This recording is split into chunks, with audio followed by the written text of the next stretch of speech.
recuerdas, acabé el vídeo anterior haciéndote una pregunta. Si fueras accionista de esta empresa, ¿tendrías suficiente con esta información? ¿De qué dos cuentas querrías tener más detalle, más información? Imagino que habrás acertado. Efectivamente, las dos cuentas principales, o las dos cuentas de las cuales querríamos saber más, son los beneficios retenidos, de hecho el resultado del año, y por supuesto la caja. El resultado del año, que en este caso hemos traspasado a la cuenta de beneficios retenidos, nos da idea de lo rentables que han sido las operaciones de la empresa a lo largo del año. Por otro lado, la caja nos dice lo que ha ocurrido con el efectivo de esta empresa a lo largo del año, es decir, cómo esta empresa genera y cómo esta empresa consume caja. En este vídeo vamos a ver con detalle la cuenta de resultados, es decir, la información acerca de la rentabilidad del negocio, y la semana que viene introduciremos un nuevo estado para ver exactamente qué ocurre con la tesorería de la empresa. Vamos pues con la cuenta de resultados. Si recordáis, el resultado del año acabó siendo 8.400 euros, que en el último momento, la última transacción que registramos, consistió en traspasar este resultado a la cuenta de beneficios retenidos. Pero quedémonos de momento con ese resultado, con los 8.400 euros. Si recordáis, ese resultado provenía de un conjunto de transacciones, que son las que aparecen en la derecha de esta diapositiva. Las transacciones que allí figuran son todas aquellas que de una forma u otra tuvieron un impacto directo en el resultado de la empresa, es decir, en la cuenta de resultados. Lo que vamos a hacer ahora para elaborar este estado financiero, la cuenta de resultados, también llamada cuenta de pérdidas y ganancias, va a ser traspasar estos saldos, estos números, de una forma sistemática al lado izquierdo. Y con esto tendremos definitivamente la cuenta de resultados. Lo primero que debemos traspasar son obviamente las ventas, es decir, los ingresos que la compañía ha generado como consecuencia de sus operaciones, como consecuencia de vender. En este caso, no importa si las ventas son en efectivo o a crédito, es decir, no importa si las hemos cobrado o no, debemos tenerlas en cuenta en su totalidad en la cuenta de resultados. Por tanto, tendremos unas ventas totales de 180.000 euros. El segundo paso será tener en cuenta, será incorporar a esta cuenta de resultados el coste de las mercancías vendidas, es decir, el coste de los libros que salieron de nuestro inventario. Si recordáis, tuvimos dos ventas. En una de ellas salieron libros por valor de 80.000 euros y en otras salieron ventas por valor de 45.000 euros. Salieron libros por valor de 45.000 euros. Por lo tanto, tenemos un total de coste de mercancías vendidas de 125.000 euros. A la diferencia entre las ventas y el coste de las ventas o coste de la mercancía vendida, habitualmente le llamamos margen bruto. Dejadme hacer un pequeño paréntesis aquí. En este caso estamos hablando de una empresa comercial, es decir, una empresa que se dedica a comprar libros a un proveedor y a venderlos al cliente final. En este caso, por lo tanto, el coste de las ventas es exclusivamente el coste de adquisición de estos libros, nada más. Esto se complica en el caso de que la empresa no sea comercial, sino que sea industrial, es decir, que fabrique algún tipo de producto. En ese caso, el coste de la mercancía vendida, el coste de las ventas, tiene que incluir no solo la materia prima con la cual se ha fabricado ese producto, sino también la mano de obra y cualquier otro coste que haya influido, que haya tenido lugar en la fabricación de ese producto. De hecho, habitualmente se dice que el coste de la mercancía vendida, es decir, todos aquellos costes que de alguna forma están relacionados directamente con el producto, se le llama costes del producto.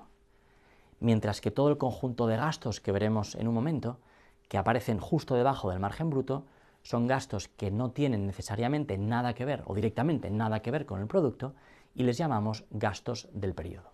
Lo siguiente que vamos a registrar después del margen bruto será todo el conjunto de gastos administrativos, generales y de ventas. Eran 30.000 euros. Podemos incluir aquí además los 6.000 euros del alquiler y agruparlo todo, si me permitís, bajo el nombre de gastos generales. Después de los gastos generales podemos incluir aquí los gastos debido a las amortizaciones, por un lado del mobiliario y equipo y por otro del software, 5.000 y 1.000, en total 6.000 euros que añadimos aquí. Una vez hemos introducido estos gastos más generales, estos gastos si queréis del periodo, podemos calcular un nuevo resultado, restándolos del margen bruto, que será el resultado de explotación, en este caso 13.000 euros. Fijaos que de alguna forma el resultado de explotación nos da idea de la rentabilidad del negocio antes de pagar los intereses, es decir, el coste de la financiación y los impuestos. De ahí que muchas veces a este resultado también se le llame beneficio antes de intereses e impuestos. En algunos casos, además del beneficio antes de intereses e impuestos, de este resultado de explotación, se suele utilizar un concepto adicional intermedio, que es lo que se conoce en las siglas en inglés como EBITDA. El EBITDA, por tanto, es una medida económica, si queréis, es un nuevo cálculo que nos dice cuál es el resultado antes de intereses e impuestos y también de amortizaciones. Una vez hemos registrado los gastos generales y de amortización, lo siguiente que nos queda es registrar los intereses. Por lo tanto, los incluimos en la cuenta de resultados, 1.000 euros, y con ello obtenemos un nuevo resultado, en este caso un beneficio, que será el beneficio antes de impuestos. Finalmente ya lo último que nos queda es añadir el gasto debido a los impuestos, los 3.600 euros, que nos dará ahora sí el resultado neto, el resultado total de este primer año de operaciones, es decir, los 8.400 euros que ya habíamos calculado. Pues muy bien, aquí tenemos un resumen detallado de lo que ha ocurrido con las operaciones en este primer año de la librería del campus. Se suele decir por ello que a diferencia del balance, que era una foto o un cuadro en un momento determinado, la cuenta de resultados o cuenta de pérdidas y ganancias es una película que explica todo lo que ha pasado con las operaciones a lo largo del año. Nos indica de alguna forma la rentabilidad de la empresa, es decir, cómo ha generado valor la empresa con sus operaciones a lo largo de este primer año. En este momento os pregunto, ¿pensáis que estos 8.400 euros es un resultado adecuado? ¿Es un resultado alto o es un resultado bajo?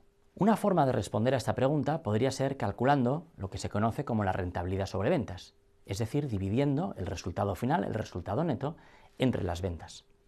Según esto obtenemos una rentabilidad de prácticamente el 5%. Esta rentabilidad, este número que acabamos de obtener, podríamos compararlo, por ejemplo, con empresas de la competencia, con empresas que hacen aproximadamente lo mismo con nosotros, con otras librerías, o bien compararlo con nuestra propia rentabilidad, con nuestra propia cuenta de resultados en años anteriores. En este caso no podemos concluir nada, puesto que este es nuestro primer año de operaciones y puesto que no tenemos en este momento información sobre otros negocios similares.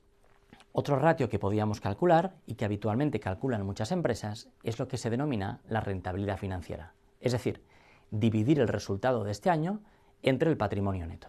Recordad que los accionistas habían invertido dinero en esta empresa el año pasado, Cristina y en este caso su tío, y obviamente esperan obtener una rentabilidad sobre este negocio.